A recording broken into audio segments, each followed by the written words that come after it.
High friends, welcome to Lakshmi maths. அப்கமிங்ல வரக்கூடிய railway and SSC எக்ஸாமை ஃபர்ஸ்ட் அட்டம்ப்ட்ல கிளியர் பண்றதுக்கு ரயில்வே தமிழன் பேட்ச் வந்து கொண்டு போயிட்டு இருக்கோம். ஸோ இன்னைக்கு ரயில்வேல எக்ஸ்பெக்ட் பண்ணக்கூடிய மேக்ஸ் அண்ட் ரீசனிங் கொஸ்டின்ஸ் வந்து டிஸ்கஸ் பண்ணலாம். அதுக்கு முன்னாடி புதுசா யாராவது நம்ம சேனலுக்கு வந்துருந்தீங்கன்னா சப்ஸ்கிரைப் பண்ணிட்டு பெல் ஐக்கான கிளிக் பண்ணிக்கோ. எந்த எக்ஸாம் ப்ரிப்பேர் பண்ணாலும் சரி, அதுக்கு எனக்கு பெஸ்டான ஆன்லைன் கிளாஸ் வேணும் மேம் நினைக்கக்கூடிய ஸ்டூடெண்ட் ஆல் இன் ஒன் கோர்ஸ்ல ஜாயின் பண்ணிக்கோங்க. ஸோ இன்னைக்கு நம்ம ஆல் இன் ஒன் கோர்ஸ்ல ஜாயின் பண்ணக்கூடிய ஸ்டூடெண்ட் 1699 மட்டும் பே பண்ணா போதுமானது. ஸோ இன்னைக்கு டீச்சர்ஸ் டே அப்படிங்கிறதுனால நம்ம ஆப்ல இருக்கக்கூடிய ஆல் இன் ஒன் கோர்ஸ் வந்து ஆஃபர்ல போயிட்டு இருக்கு. ஸோ இன்னைக்கு ஜாயின் பண்ணக்கூடிய ஸ்டூடெண்ட் 1699 பே பண்ணிக்கோங்க. உங்களுக்கு லைஃப் டைம் வேலிடிட்டி. ஸோ எப்படி இந்த கோர்ஸோட ஃபீஸ் பே பண்ணணும் அப்படின்னா, இதுதான் லக்ஷ்மி மேக்ஸ் டீமோட வாட்ஸ்அப் நம்பர். இந்த நம்பரை உங்க போன்ல லக்ஷ்மி மேக்ஸ் போட்டு சேவ் பண்ணிட்டு இந்த நம்பருக்கு ஐ want to join all in one course, so இந்த மெசேஜை அனுப்புனீங்க அப்படின்னா டீம்ல இருந்து கான்டாக்ட் பண்ணிட்டு எப்படி ஜாயின் பண்ணணும் கூடிய இன்ஃபர்மேஷன் வந்து சொல்லிடுவாங்க. அதே மாதிரி இந்த ஆஃபர் வந்து இன்னைக்கு நைட்டு 12 o'clock கூட க்ளோஸ் ஆகிரும். ஸோ ஜாயின் பண்ணக்கூடிய ஸ்டூடெண்ட் குயிக்கா ஜாயின் பண்ணிக்கோங்க. இன்னைக்கு கிளாஸ்க்குள்ள போலாமா? ஃபர்ஸ்ட் கொஸ்டின் பாருங்க. rupees X invested at 8% simple interest per annum for 5 years yields the same interest as that on Y invested at 7.5% simple interest per annum for 6 years. Find x is to y. ரொம்ப ஈஸியான question. எக்ஸ்ன்னு ஒரு amount இருக்கு, ஓகேவா? X தொகையை ஆண்டுக்கு 8% தனி வட்டியில் 5 ஆண்டுகளுக்கு முதலீடு செய்ததில் கிடைக்கப்பெற்ற வட்டியின் அதே அளவு ரூபாய் ஒய் தொகையை ஆண்டுக்கு 7.5% தனி வட்டியில் 6 ஆண்டுகளுக்கு முதலீடு செய்ததில் பெறப்பட்டது. எக்ஸ் அண்ட் ஒய்யோட ரேஷியோவை கண்டுபிடிக்கணும், ஓகேவா? இப்போ ஒண்ணுமே இல்லை, ஒரு பேங்க்ல எக்ஸ்ன்னு ஒரு அமௌண்ட்டை போட்டிருக்கீங்க. அந்த பேங்க் உங்களுக்கு கொடுக்கக்கூடிய தனி வட்டி எவ்வளவுனா 8%. So into 8. தனி வட்டியோட ஃபார்முலா PNR டிவைடட் பை 100 நமக்கு தெரியும். ஓகே, ஸோ 8% வட்டி போடுறாங்க. எத்தனை வருஷம் போட்டிருக்கீங்கன்னா 5 வருஷம் போட்டிருக்கீங்க. ஓகே, இதே மாதிரி என்ன பண்றீங்கன்னா ஒய்ன்னு ஒரு அமௌண்ட் இருக்கு, அந்த அமௌண்ட்டை 7.5% வட்டியில இன்னொரு பேங்க்ல போடுறீங்கன்னு வச்சுக்கோங்க. எத்தனை வருஷத்துக்குன்னா 6 வருஷத்துக்கு போடுறீங்க. இப்போ இந்த பேங்க்ல இருந்து உங்களுக்கு கிடைக்கக்கூடிய வட்டியும் இந்த பேங்க்ல இருந்து கிடைக்கக்கூடிய வட்டியும் என்னன்னு சொல்றாங்கன்னா ஈக்குவல் அப்படின்னு சொல்றாங்க. அப்ப நீங்க முதலீடு செய்த தொகையோட ரேஷியோ என்ன? இதான் கொஸ்டின்ல கேட்டிருக்காங்க. ரொம்ப ரொம்ப ஈஸியான கொஸ்டின். ஃபர்ஸ்ட் பேங்க்ல இருந்து கிடைக்கக்கூடிய வட்டிக்கு PNR டிவைடட் பை 100, ஓகேவா? ஸோ P வந்து எக்ஸ், நம்பர் ஆஃப் இயர்ஸ் வந்து எத்தனை இயர்ஸ்? 5 வருஷம். ரேட் ஆஃப் இன்ட்ரெஸ்ட் வந்து பாத்தீங்க அப்படின்னா 8%. அதே மாதிரி இங்க ரேட் ஆஃப் இன்ட்ரெஸ்ட் 7.5, எத்தனை வருஷம்? 6 வருஷம். ஸோ அமௌண்ட்டை ஒய்ன்னு வச்சுக்கோங்க. இப்போ எக்ஸ் அண்ட் ஒய்யோட ரேஷியோ தானே வேணும். ஸோ இப்போ என்ன பண்ணலாம்? எக்ஸ் பை ஒய், லெட்டர்ஸ் அந்த பக்கம் கொண்டு வந்துருங்க. நம்பர்ஸ் மட்டும் இருக்கும். 7.5 இன்ட்டு 6 டிவைடட் பை 8 இன்ட்டு 5 இருக்கும். 3 2 6, 4 2 8, 1 5 5, 15 5 75 கிடைக்கும். ஓகே, ஸோ இன்னும் ஃபர்தரா சிம்பிளிஃபை பண்ணலாமா?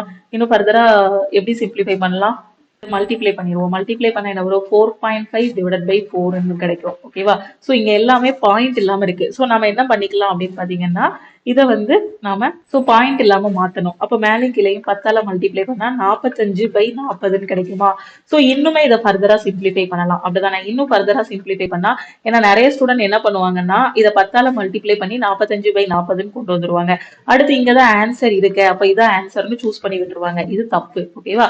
அப்படியே இது ஆன்சரா இருந்தாலும் இது எப்படி வந்திருக்கணும்னா 45:40 வந்திருக்கணும். ஓகே, சோ இதை இன்னும் ஃபர்தரா சிம்பிளிஃபை பண்ணா 9 டைம்ஸ் போகும், 8 டைம்ஸ் போகும். அப்ப நீங்க இன்வெஸ்ட் பண்ண தொகையோட ரேஷியோ என்ன அப்படின்னு பாத்தீங்கன்னா 9/8, அதாவது 9:8. ஓகே, தெளிவா புரிஞ்சிருச்சா? ஜஸ்ட் சிம்பிளிபிகேஷன் தான். லெட்டர்ஸ் ஒரு பக்கம் கொண்டு வர போறீங்க, நம்பர்ஸ் ஒரு பக்கம் கொண்டு போக போறீங்க. சோ சிம்பிளிஃபை பண்ணீங்கன்னா ஃபைனல் ஆன்சர் வரப்போகுது. ஓகே, அடுத்த கொஸ்டின் பார்க்கலாமா? அடுத்த கொஸ்டின் பாருங்க. The average of 16 numbers is 45. If the average of last 6 numbers is 40, then what is the average of the remaining numbers? 16 எண்களின் சராசரி 45, கடைசி 6 எண்களின் சராசரி 40 என்றால் மீதமுள்ள எண்களின் சராசரி என்னன்னு கேட்டிருக்காங்க. ரொம்ப ரொம்ப ஈஸியான கொஸ்டின். 16 நம்பரோட சராசரி 45னா அதோட கூட்டுத்தொகை என்ன வரும்? 16 × 45. இதுதான் அதோட கூட்டுத்தொகையா இருக்கும். அப்ப 45 16 மல்டிப்ளை பண்ணா 6 5 30, 24 29 32, ஸோ 720 இருக்கும். அப்ப அந்த 16 நம்பரோட கூட்டுத்தொகை வந்து உங்களுக்கு எவ்வளவு? 720 கிடைக்கும். ஓகே, கடைசி 6 எண்களோட சராசரி 40 சொல்லியிருக்காங்க. கடைசி 6 எண்களோட சராசரி 40னா கூட்டுத்தொகை என்ன வரும்? 6 × 40. உங்களுக்கு ஆன்சர் என்ன வரும்? 240 கிடைக்கும். இப்போ மீதி இருக்க நம்பரோட சராசரி என்னன்னு கேட்டிருக்காங்க. என்ன சொல்லியிருக்காங்கன்னு புரியுதா? 16 நம்பர் இருக்கு. 16 நம்பரோட கூட்டுத்தொகை 720ன்னு கண்டுபிடிச்சாச்சு. 6 நம்பரோட கூட்டுத்தொகை 240ன்னு கண்டுபிடிச்சாச்சு. அப்போ மீதி இருக்க நம்பர் எத்தனை இருக்கும்? மொத்தமா அந்த குரூப்ல 16 நம்பர் இருக்கு. ஒரு 6 நம்பரோட கூட்டுத்தொகை எனக்கு தெரியும். அப்போ மீதி உள்ள நம்பர்னா என்ன அர்த்தம்? இதுல இருந்து இதை கழிச்சா மீதி நம்பர் கிடைச்சிருமா? அப்போ மீதி எத்தனை நம்பர் இருக்கும்? 16 மைனஸ் 6 10 நம்பர் மீதி இருக்கும். அப்ப இதை கழிச்சீங்கன்னா 10 நம்பரோட கூட்டுத்தொகை கிடைக்குமா? இது ரெண்டுக்கும் டிஃபரன்ஸ் எடுத்தீங்கன்னா 0 8 480ன்னு கிடைக்கும். இதுதான் எனது 10 நம்பரோட கூட்டுத்தொகை. எனக்கு 10 நம்பரோட கூட்டுத்தொகை கேட்கல, 10 நம்பரோட சராசரி கேட்டிருக்காங்க. மீதி இருக்க நம்பரோட சராசரி கேட்டிருக்காங்க. மீதி 10 நம்பர் இருக்கிறதுனால 10 நம்பரோட சராசரி கண்டுபிடிக்கணும். 10 நம்பரோட கூட்டுத்தொகை சம்மு வந்து 480னா சராசரி ஆவரேஜ் என்னவா இருக்கும்? எனக்கு 480/10. ஸோ 0 கேன்சல் ஆகிரும். 48ன்னு கிடைக்கும். 48 அப்படிங்கிறது ஆப்ஷன் ஏ. ஓகே, தெளிவா புரிஞ்சிருச்சா? அடுத்த கொஸ்டின் போலாமா? அடுத்த கொஸ்டின் பாருங்க. So, ரொம்ப ஈஸியான கொஸ்டின் தான். Mister Jacob invested 17,500 divided into two different schemes A and B at simple interest rate of 20% and 7.5% respectively. If the total amount of the interest earned in 2 years is 3,775, what was the amount invested in scheme A?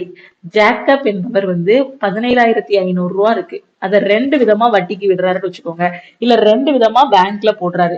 ஒரு part வந்து 20% வட்டி கிடைக்கும் மற்றும் 7.5 என்ற தனி வட்டி விகிதத்தில் ஏ மற்றும் பி ஆகிய 2 வெவ்வேறு திட்டங்களாக பிரித்து முதலீடு செய்கிறார். இல்லைன்னா இப்படியே எடுத்துக்கோங்க, 17,500 இருக்கு, அதை 2 விதமா வட்டிக்கு விடுறாரு. ஃபர்ஸ்ட் 20% வட்டிக்கும், ஒரு குறிப்பிட்ட அளவு பணத்தை 20% வட்டிக்கும், ஒரு குறிப்பிட்ட அளவு பணத்தை 7.5% அளவு வட்டிக்கும் விடுறாரு. ஓகேவா? மொத்தமா பாத்தீங்க அப்படின்னா 2 ஆண்டுகளில் ஈட்டப்பட்ட வட்டியின் மொத்த தொகை 3,775. 2 வருஷம் கழிச்சு பாக்குறாரு. ஓகேவா? 17,500 ரெண்டா பிரிக்கிறாரு. ஈக்குவலா தான் பிரிக்காரு அப்படின்னு நம்மளால சொல்ல முடியாது, எப்படினாலும் பிரிச்சிருக்கலாம். ஓகேவா? சோ ஏதோ ஒரு வகையில ரெண்டா பிரிச்சு ஒரு பார்ட்டை 20% வட்டியிலையும் இன்னொரு பார்ட்டை 7.5% வட்டியிலையும் விடுறாரு. ஓகேவா? சோ வட்டிக்கு விடுறாரு. விடும்போது 2 வருஷம் முடிவுல அவருக்கு 3,775 ரூபாய் கிடைக்கும். இதுல இருந்து கிடைக்கக்கூடிய வட்டி, இதுல இருந்து கிடைக்கக்கூடிய வட்டி ரெண்டையும் கூட்டினா என்ன வரும்? 3,775 கிடைக்கும். அப்போ ஏங்கிற ஸ்கீம்ல வந்து அவர் எவ்வளவு இன்வெஸ்ட் பண்ணிருப்பாரு, அதான் கொஸ்டின்ல கேட்டிருக்காங்க. இதை நார்மல் மெத்தட்ல ஸ்டூடெண்ட்ஸ் என்ன பண்ணுவாங்கன்னா, ஏங்கிற இதுல வந்து எக்ஸ்ன்னு இன்வெஸ்ட் பண்ணிருக்காரு, அப்போ பிங்கிறதுல 17,500 மைனஸ் எக்ஸ் இன்வெஸ்ட் பண்ணிருப்பாருன்னு நார்மல் மெத்தட்ல சால்வ் பண்ணுவாங்க. அது எக்ஸாம்ல டைம் எடுக்கும். ஸோ இந்த மாதிரி கொஸ்டினுக்கு பெஸ்ட் மெத்தட் என்ன அப்படின்னு பாத்தீங்கன்னா, அலிகேஷன் மெத்தட்ல நீங்க சால்வ் பண்ணலாம். நம்மளோட ஆல் இன் ஒன் கோர்ஸ்ல உங்களுக்கு சொல்லி கொடுத்துருப்பேன் அலிகேஷன் மெத்தட்ல சால்வ் பண்றதுக்கு. ஸோ அலிகேஷன் மெத்தட் நிறைய டாபிக்ல நம்ம யூஸ் பண்ணுவோம். நான் டெய்லி கிளாஸ்லயே உங்களுக்கு சொல்லிட்டு இருக்கேன். ஸோ ஸ்கீம் ஏ, இதை ஸ்கீம் பின்னு பிரிச்சுக்கோங்க. ஸ்கீம் ஏ வந்து எவ்வளவு வட்டி கொடுக்குது? 20%. ஸோ 20%. ஸ்கீம் பி வந்து உங்களுக்கு எவ்வளவு கொடுக்குது? 7.5%. ஓகே, ஸோ 20 இது. ஸோ இது வந்து 7.5% போடலாம். இப்போ ரெண்டும் சேர்ந்து வரக்கூடிய வட்டியோட பெர்சன்டேஜ் இந்த இடத்துல போடணும். ஓகேவா? ஸோ அது எப்படி கண்டுபிடிக்கணும் அப்படின்னு பாருங்க.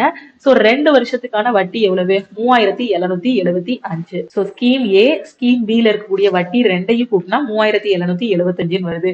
ஸோ ஸ்கீம் ஏ அண்ட் பில இன்வெஸ்ட் பண்ணப்பட்ட தொகை எவ்வளவு? ரெண்டையும் சேர்த்து இன்வெஸ்ட் பண்ண தொகை எவ்வளவு?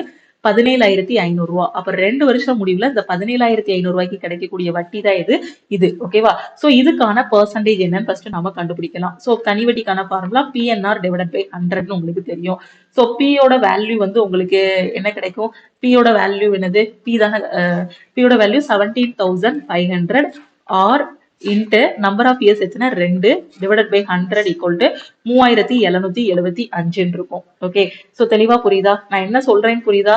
2 வருஷத்துக்கு இன்வெஸ்ட் பண்ணப்பட்ட தொகை 17,500. 2 வருஷத்துல கிடைச்ச வட்டி இவ்வளவு ரூபானா வட்டி விகிதம் கண்டுபிடிக்க போறோம். ஏன்னா 2 வருஷத்துக்கும் சேர்ந்தாப்புல வரக்கூடிய வட்டி விகிதத்தை தான் இந்த சென்டர்ல போடணும். ஓகே, சோ இப்போ இந்த 2 0 கட் பண்ணிடலாம். அப்ப ஆரோட வேல்யூ உங்களுக்கு என்ன கிடைக்கும்? 3,775 டிவைடட் பை 175 இன்ட்டு 2 கிடைக்கும். இதை கட் பண்ணலாமா? கட் பண்ணா எத்தனை?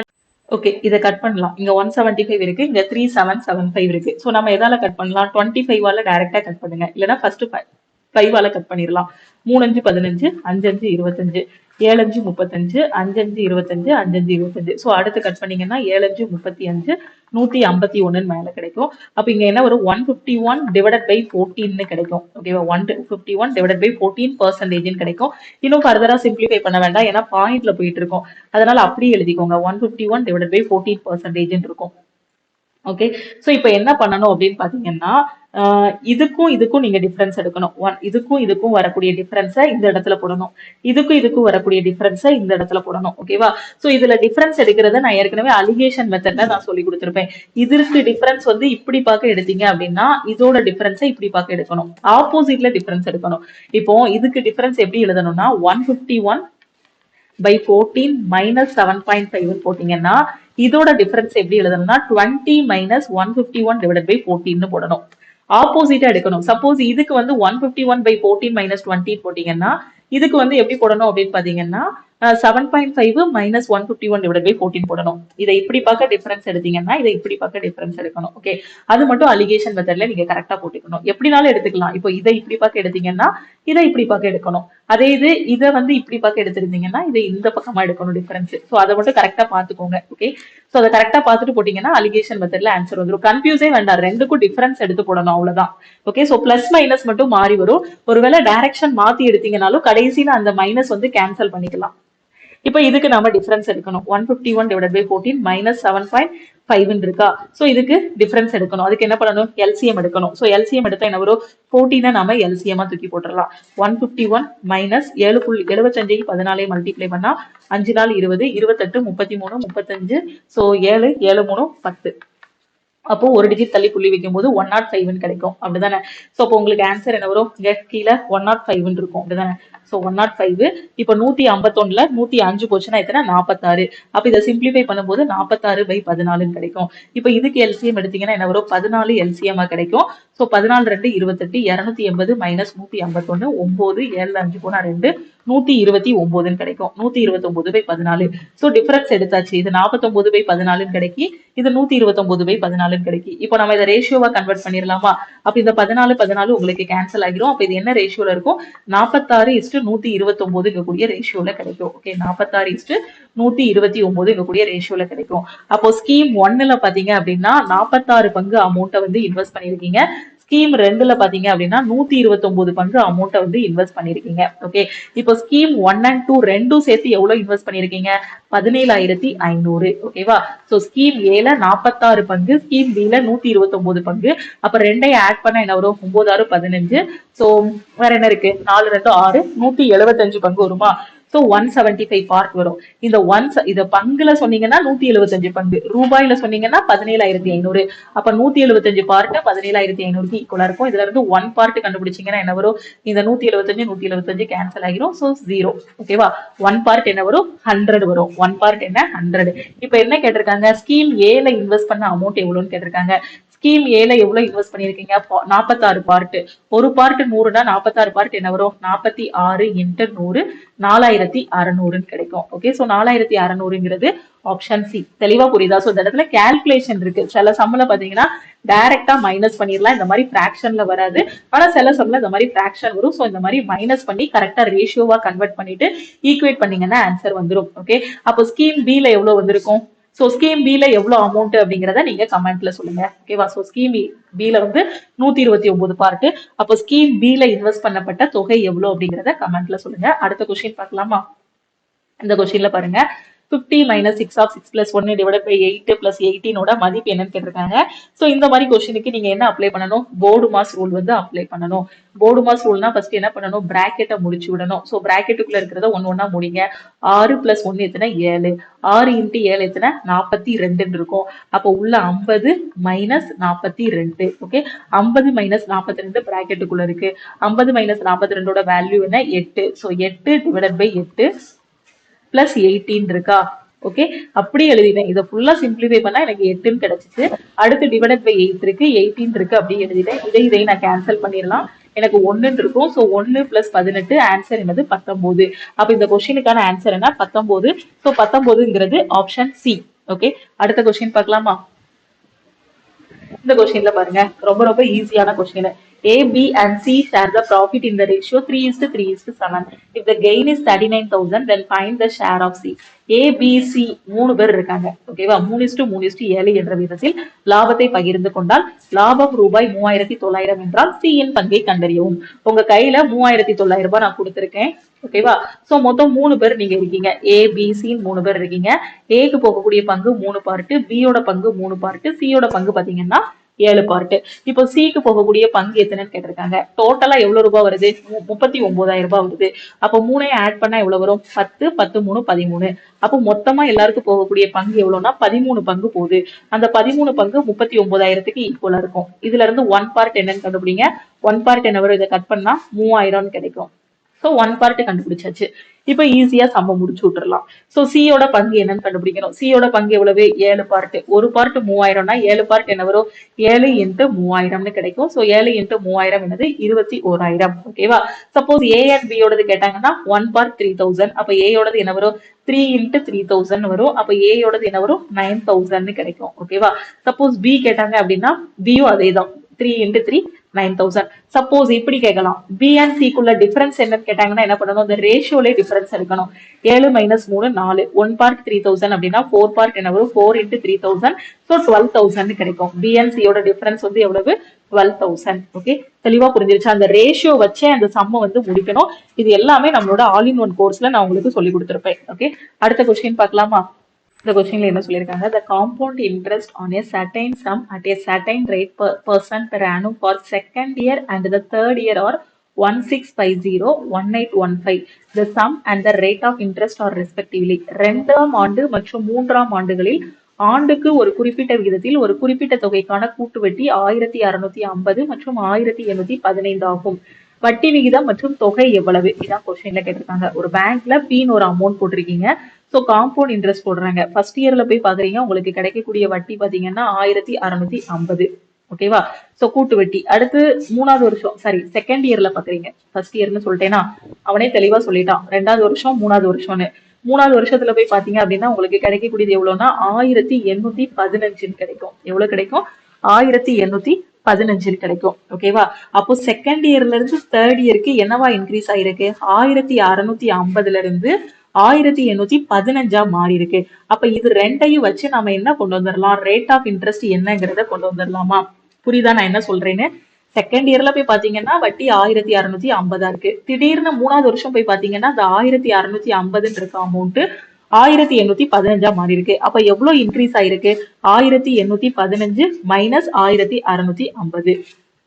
ஓகே, ஸோ 1815 மைனஸ் 1650 போட்டுடலாம். ஓகே, ஸோ இப்போ இது ரெண்டுக்கும் டிஃபரன்ஸ் எடுங்க. டிஃபரன்ஸ் எடுத்தா ஆன்சர் என்ன வரும்? 165. 5 6 1. ஸோ 165 கிடைக்கும்.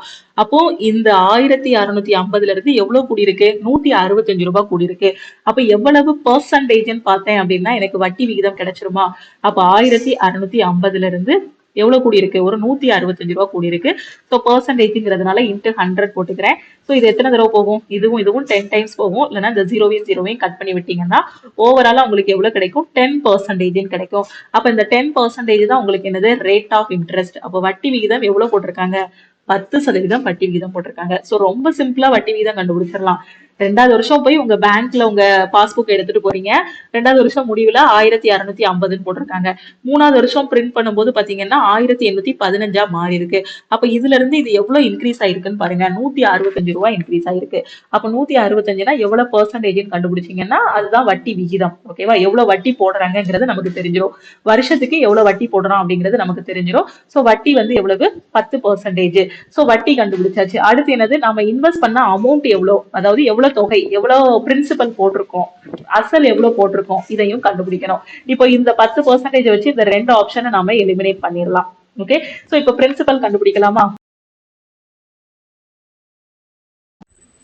சோ அசல் எப்படி கண்டுபிடிக்கணும்னு பாருங்க. 2வது வருஷம் பாத்தீங்கன்னா 1650, அதே 3வது வருஷம் பாத்தீங்கன்னா 1815 இருக்கு. ஓகே, சோ இப்போ ஃபர்ஸ்ட் இயருக்கான வட்டி எவ்வளவு, இதான் நாம கண்டுபிடிக்க போறோம். ஓகேவா? சோ இப்போ ஃபர்ஸ்ட் இயருக்கான வட்டி கண்டுபிடிக்கிறதுக்கு ஃபர்ஸ்ட் இயர்ல ஏதோ ஒரு அமௌண்ட் இருந்திருக்கும். அந்த அமௌண்ட்ல இருந்து தான் இது எவ்வளவா மாறி இருக்கும்? 10% இன்க்ரீஸ் ஆயிருக்கும். ஓகேவா? ஃபர்ஸ்ட் இயர்ல இருந்த அமௌண்ட் 100ன்னு வச்சுக்கோங்களேன். 100 rupees இருந்திருக்கு. அந்த 100 rupeesல இருந்து 10% இன்க்ரீஸ் ஆயிருக்கும் 2வது வருஷத்துல. அப்படிதானே? அப்ப அந்த 100 rupeesல இருந்து 10% இன்க்ரீஸ் ஆயிடுச்சுன்னா எவ்வளவு வரும்? 110% வரும். அந்த 110% எதுக்கு ஈக்குவலா இருக்கும்? இந்த 1650க்கு ஈக்குவலா இருக்கும். புரியுதா? ஃபர்ஸ்ட் இயர்ல எவ்வளவு அமௌண்ட் இருந்துச்சுன்னு எனக்கு தெரியாது. நானா அசியூம் பண்ணிக்கிறேன் ஒரு 100% இருந்துச்சுன்ட்டு. ஓகேவா? அப்போ அந்த 100%ல 10% அதிகமான என்ன வரும்? 110 வரும். அந்த 110 பார்ட்டிக்கு எதுக்கு ஈக்குவலா இருக்கும்? 1650க்கு ஈக்குவலா இருக்கும். அப்போ 100 பார்ட்டுக்கு என்னன்னு கண்டுபிடிச்சா ஃபர்ஸ்ட் இயர்ல எவ்வளவு வட்டின்னு தெரிஞ்சிருமா எனக்கு. அப்ப இதை கட் பண்ணுங்க, இதை எக்ஸ்ன்னு வச்சுட்டு கிராஸ் மல்டிப்ளை பண்ணுங்க. So 110 into X is equal to 1650 into 100. So இது எல்லாமே நம்மளோட ஆல் இன் ஒன் கோர்ஸ்ல இந்த ஷார்ட்கட்ஸ் எல்லாம் சொல்லி கொடுத்துருக்கேன். ஸோ தெரியாத ஸ்டூடெண்ட்ஸ் அதுல பாத்துக்கோங்க. இப்போ நம்ம என்ன பண்ண போறோம், இந்த ஜீரோ கட் பண்ணி விட்டுலாம். ஒரு 11 11, ஒரு 11 11, 5 11 55. அப்ப எக்ஸோட வேல்யூ உங்களுக்கு என்ன வரும், 1500 கிடைக்கும். அப்போ ஃபர்ஸ்ட் இயருக்கான வட்டி வந்து எவ்வளவு, 1500. ஓகேவா. சோ நான் உங்களுக்கு சிம்பிள் இன்ட்ரெஸ்ட், காம்பவுண்ட் இன்ட்ரெஸ்ட் நம்ம ஆப்ல தனித்தனியா சொல்லி கொடுத்துருப்பேன். சோ ஃபர்ஸ்ட் இயர்ல உங்களுக்கு எவ்வளவு இருந்திருக்கும் வட்டி, 1500 இருந்திருக்கும். ரெண்டாவது வருஷம் பாத்தீங்கன்னா 1650 இருந்திருக்கும். மூணாவது வருஷம் பாத்தீங்கன்னா 1815 இருந்திருக்கும். இந்த கான்செப்ட் நான் புரியும்னு நினைக்கிறேன் உங்களுக்கு. வட்டி விகிதம் கண்டுபிடிக்க கான்செப்ட் தெளிவா புரிஞ்சிருக்கும். அந்த வட்டி விகிதத்துல இருந்து மேல இருந்து அப்படி கீழே வரும். அதை 100 அசியூம் பண்ணிட்டு ஃபர்ஸ்ட் இயர்ல எவ்வளவு வட்டி வந்திருக்குங்கிறத கண்டுபிடிக்கிறோம். சோ ஃபர்ஸ்ட் இயர்ல வந்த வட்டி எவ்வளவு, கூட்டு வட்டி எவ்வளவுனா 1500. நான் சிம்பிள் இன்ட்ரெஸ்ட் சொல்லி கொடுக்கும் போதும் காம்பவுண்ட் இன்ட்ரெஸ்ட் சொல்லி கொடுக்கும் போதும் நம்ம ஆல் இன் ஒன் கோர்ஸ்ல ஒரு கான்செப்ட் சொல்லி கொடுத்துருப்பேன். சோ என்ன அப்படின்னு பாத்தீங்கன்னா, நீங்க சிம்பிள் இன்ட்ரெஸ்ட்ல 1 இயருக்கான வட்டியும் காம்பவுண்ட் இன்ட்ரெஸ்ட்ல 1 இயருக்கான வட்டியும் எப்பவுமே ஈக்குவலா இருக்கும். ஓகேவா. இப்ப 100 ரூபாய் ஒரு பேங்க்ல போடுறீங்க, அந்த பேங்க் 10% வட்டி போடுதுன்னா ஒரு வருஷத்துக்கான தனி வட்டியும் அதே 100 ரூபாய் அதே பேங்க்ல 10% வட்டி போடுது. ஒரு வருஷத்துக்கான கூட்டு வட்டி போடுறாங்க. இங்க கூட்டு வட்டி, இங்க தனி வட்டி போடுறாங்க. ஒரு வருஷம் முடிவுல பாத்தீங்கன்னா இதுல கிடைக்கக்கூடிய வட்டியும் இதுல கிடைக்கக்கூடிய வட்டியும் ஈக்குவலா இருக்கும். அப்போ எப்பவுமே சிம்பிள் இன்ட்ரெஸ்ட் அண்ட் காம்பவுண்ட் இன்ட்ரெஸ்ட்ல என்ன கான்செப்ட்னா, ஃபர்ஸ்ட் இயரோட வட்டி வந்து சேமா இருக்கும். ஃபர்ஸ்ட் இயரோட வட்டி சேமா இருக்கும்.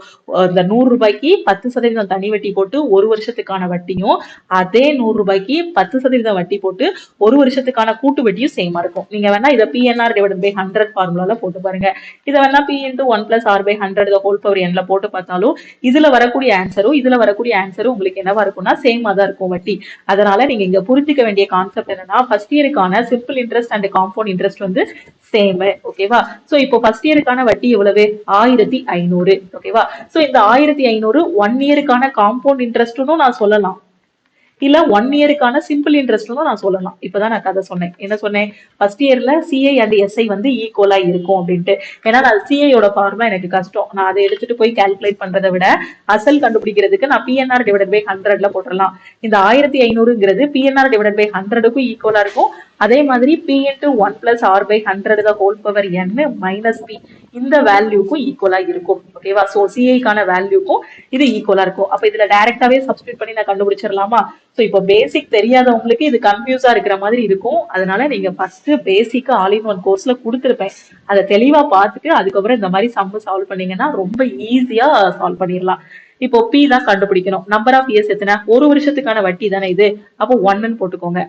R எவ்வளவு, 10%. R வந்து எல்லா வருஷத்துக்குமே 10 10 10 தான் வரப்போகுது. So 10% divided by 100 equal to உங்களுக்கு என்ன வரும், இங்க 100 இருக்கா. ஸோ 100 தூக்கி, சாரி இங்க எவ்வளவு, 1500. நான் 100 போட்டு விட்டேன்னா ஃபர்ஸ்ட் இயருக்கான வட்டி எவ்வளவு, 1500. இந்த 500 தூக்கி இங்க போட்டுடலாமா.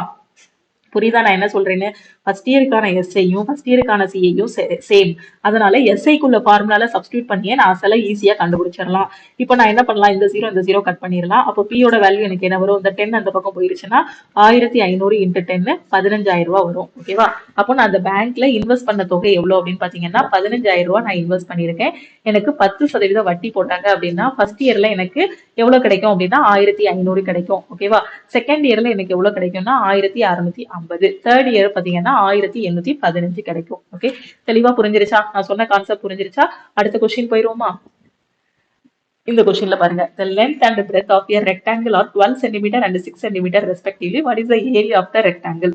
இது ரொம்ப ஈஸியான கொஸ்டின், பேப்பர் பெண்ணே இல்லாம சால்வ் பண்ணிடலாம். ஒரு செவகத்தோட நீள அகலம் வந்து 12 6ன்னு சொல்லியிருக்காங்க. அதோட பரப்பளவு என்ன வரும், நீளம் இன்ட்டு அகலம். இதுதானே செவகத்தோட பரப்பளவு. அப்போ 12 இன்ட்டு 6 72 சென்டிமீட்டர் ஸ்கொயர். இதுதான் செவகத்தோட பரப்பளவு. ஓகே, அடுத்த கொஸ்டின் பார்க்கலாமா. இந்த கொஸ்டின்ல பாருங்க, the following table shows the number of parks in 4 different cities. Okay, so எத்தனை பார்க் இருக்கு அப்படிங்கறத சொல்லியிருக்காங்க. இந்த இதுல டெல்லியில எத்தனை இருக்கு, ஜெய்ப்பூர்ல, மும்பைல, கொல்கத்தால எத்தனை இருக்குன்னு சொல்லியிருக்காங்க. பின்வரும் அட்டவணை இந்தியாவின் 4 நகரங்களில் உள்ள பூங்காக்களின் எண்ணிக்கையை காட்டுகிறது. டெல்லியில 346, ஜெய்ப்பூர்ல 247, மும்பைல 326, கொல்கத்தால 421. இப்ப என்ன கொஸ்டின் கேட்டிருக்காங்க? ஃபர்ஸ்ட் இங்கிலீஷ் மீடியம் ஸ்டூடெண்ட்ஸ் பாத்துருங்க.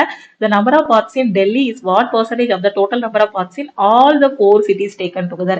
டெல்லியில இருக்கக்கூடிய பார்க் வந்து எல்லா சிட்டியில இருக்கக்கூடிய பார்க்ல எத்தனை சதவீதம்? ஓகேவா? சோ டெல்லியில் உள்ள பூங்காக்களின் எண்ணிக்கை 4 நகரங்களில் உள்ள மொத்த பூங்காக்களின் எண்ணிக்கையில் எத்தனை சதவீதம்? ஓகேவா? சோ புள்ளியில கிடைக்கும் ஆன்சர் வந்து பாத்தீங்கன்னா பாயிண்ட்ல கிடைக்கும். சோ அதை வந்து ஒரு டிஜிட் தள்ளி புள்ளி வச்சு ஆன்சரை சொல்லுங்க. அதான் இங்க சொல்லியிருக்காங்க. இப்ப டெல்லியில எத்தனை பார்க் இருக்கு? 346 பார்க் இருக்கு. டெல்லியில இருக்கிறது 346. சோ டோட்டல்ல இது எத்தனை பெர்சன்டேஜ் கண்டுபிடிக்கணும். ஃபர்ஸ்ட் டோட்டல் எத்தனை? டோட்டல் போடுங்க. எல்லாம் சேர்த்து ஆட் பண்ணா ஆன்சர் என்ன வரும்? எல்லாத்தையும் ஆட் பண்ணா 7 6 13 19 19 1 20க்கு 0. சோ 4 6 10 14. ஓகே, அடுத்து 5 8 10 13 1340 பார்க் இருக்கு. அப்ப டோட்டல்ல 1340. அதுல டெல்லி எத்தனை பெர்சன்டேஜ் கண்டுபிடிக்கணும். அதனால இன்ட்டு 100 போட்டுக்கலாம். ஓகே, சோ இந்த 0 0 கட் பண்ணிடலாம். இப்போ நமக்கே பாயிண்ட்ல தானே கேட்டிருக்காங்க. 3460 டிவைடட் பை 134 போட்டுருங்க. சோ எத்தனை தடவை போகும்? 2 டைம்ஸ் போகும். சோ என்ன வரும்? 4 2 8 3 2 6. சோ 268 வரும். 16ல 8 போனா 8, 13ல 6 போனா 7, 780 இருக்கும். சோ அடுத்து எத்தனை டைம் போக வாய்ப்பு இருக்கு? ஒரு 5 டைம்ஸ் போடலாமா? So 134 into 5, 5 4 20, 15 17, 670. சோ திருப்பி என்ன வரும் மிச்சம்? 0 1 1 110 இருக்கும். சோ 5 பாயிண்ட் வச்சுக்கோங்க, ஒரு 0 சேருங்க. இப்போ எத்தனை தடவை போகும்? இங்க 1100 இருக்கு. 9 டைம்ஸ், ஒரு 8 டைம்ஸ் போடுங்க. 134 இன்ட்டு 8 4 8 32. சோ இதுக்கு அப்புறமே நீங்க ஆன்சருக்கு போயிடலாம். 25 பாயிண்ட் சம்திங் தானே. இங்க ஒரே ஒரு ஆப்ஷன் தான் 25 பாயிண்ட் சம்திங்னு இருக்கு. அப்ப ஆப்ஷன் பி தான் நம்ம கரெக்ட்னு சொல்லிடலாம். ஓகேவா? சோ இதுலயே நம்ம இதான் ஆன்சர்னு கொண்டு வந்துடலாம். அடுத்து இருக்கிறத கண்டுபிடிக்கவே வேண்டாம். ஏன்னா இந்த 4ல ஏதோ ஒண்ணுதான் ஆன்சர். ஆன்சர் கிட்டத்தட்ட 25 பாயிண்ட் சம்திங் வரப்போகுது. சோ இதுலயே நம்ம ஆப்ஷன் பி தான் கரெக்ட்னு சொல்லிடலாம். ஓகே, தெளிவா புரிஞ்சிருச்சா? அடுத்த கொஸ்டின் போலாமா? அடுத்த கொஸ்டின் பாருங்க. In an election between two candidates, the winner got 48% of the total votes. His opponent got 34% of the total votes and lost the election by 21,000 votes. Rest of the votes were invalid. The total number of votes. ஓகேவா? ஒரு தேர்தல்ல 2 பேர் நிக்கிறாங்க. அதுல வெற்றி பெற்றவர் பாத்தீங்க அப்படின்னா 48% வாங்கியிருக்காரு. தோல்வி அடைஞ்சவர் பாத்தீங்க அப்படின்னா 34% வாங்கியிருக்காரு. ஓகேவா? ஒரு தேர்தலில் 2 வேட்பாளர்கள் போட்டியிடுகின்றனர். வெற்றியாளர் மொத்த வாக்குகளில் 48% பெற்றார். அவரது எதிரி 34% பெற்றார். ஓகேவா? பெற்று தேர்தலில் 21,000 வாக்குகள் வித்தியாசத்தில் தோல்வியடைந்தார். இந்த 21,000 வாக்கு வித்தியாசம்னா என்ன அர்த்தம்? இந்த தோத்தவரு இந்த ஜெயிச்சவரை விட 21,000 வாக்கு கம்மியா வாங்கியிருக்காரு. இதானே இதுக்கு அர்த்தம். ஓகேவா? சோ 21,000 வித்தியாசத்துல நாங்க ஜெயிச்சிட்டோம் அப்படின்னு இவர் சொன்னாருன்னா அதுக்கு என்ன அர்த்தம்? அந்த தோத்தவரை விட இவர் 21,000 வாக்கு அதிகமா வாங்கி ஜெயிச்சிருக்காருன்னு அர்த்தம். இவர் என்ன சொல்லுவாரு? நான் 21,000 வாக்கு வித்தியாசத்துல தோத்துட்டேன்னு சொல்லுவாரு. அப்ப வித்தியாசம்னா என்ன அர்த்தம்? இவங்க 2 பேருக்கும் உள்ள டிஃபரன்ஸ் தான் எது? அந்த 21,000. இவர் அந்த 21,000 எக்ஸ்ட்ரா எடுத்திருந்தாரு அப்படின்னா 2 பேரும் ஈக்குவலா இருந்திருப்பாங்க. இல்ல இவர் அந்த 21,000 கம்மியானாரு அப்படின்னா 2 பேரும் ஈக்குவலா இருந்திருப்பாங்க. சுருக்கமா சொல்ல போனா அவங்க 2 பேருக்கும் உள்ள வித்தியாசம் தான் என்னது? அந்த 21,000 ஓட்டு. அப்ப 48%க்கும் 34%க்கும் உள்ள வித்தியாசம் என்ன வரும்? 14 வருமா? சோ அப்ப அந்த 21,000 வாக்குகள் அப்படிங்கிறது எதுக்கு ஈக்குவல்னா 14%க்கு ஈக்குவல். ஓகே, சோ 14% தான் 21,000. இப்ப என்ன கேட்டிருக்காங்க? மொத்த வாக்குகளின் எண்ணிக்கை என்னன்னு கேட்டிருக்காங்க. எப்பவுமே மொத்த வாக்குகளை 100% அசியூம் பண்ணிக்கோங்க. எல்லாத்துலயுமே டோட்டலா 100 அசியூம் பண்ணிக்கணும். ஓகே, சோ 14% 21,000 தான். 100% என்னன்னு கண்டுபிடிக்கணும். இப்ப என்ன பண்ணலாம்? 1% என்னன்னு கண்டுபிடிப்போமா? So 21,000 divided by 14. So cut பண்ணா என்ன வரும்? எத்தனை தடவை போகும் உங்களுக்கு? இல்லைன்னா 7 வைப்பர்ல இருந்து கட் பண்ணுங்க. 2 7 14, 3 7 21. சோ 150. சோ 1,500 வருமா? 1%ங்கிறது 1,500. சோ மொத்த வாக்குகள்ங்கும் போது 100%. அப்ப 100% என்ன வரும்? 1,500 இன்ட்டு 100ங்கும் போது 1,50,000. ஓகேவா? மொத்தமா வாக்குகள் எத்தனைன்னா 1,50,000. அதுல ஜெயிச்சவர் 48%, தோத்தவர் 34%. மீதி இருக்க ஓட்டு எல்லாமே பாத்தீங்கன்னா இன்வாலிட் ஓட்ஸ், செல்லாத ஓட்டுகள். ஓகேவா? சோ டோட்டலா 100%. அதுல செல்லக்கூடிய ஓட்டு மட்டும் பாத்தீங்கன்னா 8 4 12, 4 3 7, 7 1 8, 82% தான் நல்ல ஓட்டு. மீதி எல்லாமே பாத்தீங்கன்னா இன்வாலிட் ஓட்டு. ஓகேவா? சோ இன்வாலிட் ஓட்டு எத்தனை அப்படின்னு கேட்டாங்கனாலும் ஈஸியா சொல்லிடலாம். இன்வாலிட் ஓட்டு இதுல எத்தனை வரும்? 18% வருமா? அப்போ இந்த 1% தான் 1500னா 18% என்னன்னு கண்டுபிடிச்சீங்கன்னா இன்வேலிட் ஓட்டு எத்தனை அப்படிங்கிறது தெரிஞ்சிடும். ஓகே, தெளிவா புரிஞ்சிருச்சா? அடுத்த கொஸ்டின் போலாமா? இந்த கொஸ்டின்ல என்ன சொல்லியிருக்காங்க? The volume of the sphere is 8 times that of the another sphere. What is the ratio of the surface area of the bigger sphere to that of the other? ஒரு கோளத்தின் கன அளவு மற்றொரு கோளத்தை விட 8 மடங்கு அதிகம். பெரிய கோளத்தின் பரப்பளவுக்கும் சிறிய கோளத்தின் பரப்பளவுக்கும் உள்ள விகிதம் என்னன்னு கேட்டிருக்காங்க. இது ஏற்கனவே நம்மளோட யூடியூப் ஷார்ட்ஸ்லயே நிறைய வாட்டி நான் சொல்லி கொடுத்துருப்பேன். அதே மாதிரி நம்ம ஆப்லயும் இந்த மாதிரி கொஸ்டின் அடிக்கடி பார்த்திருப்போம். ஒரு கோளத்தோட கன அளவுக்கான ஃபார்முலா என்ன? 4/3 பை ஆர் கியூப். இதுதான் கோளத்தோட கன அளவுக்கான ஃபார்முலா. ஓகேவா?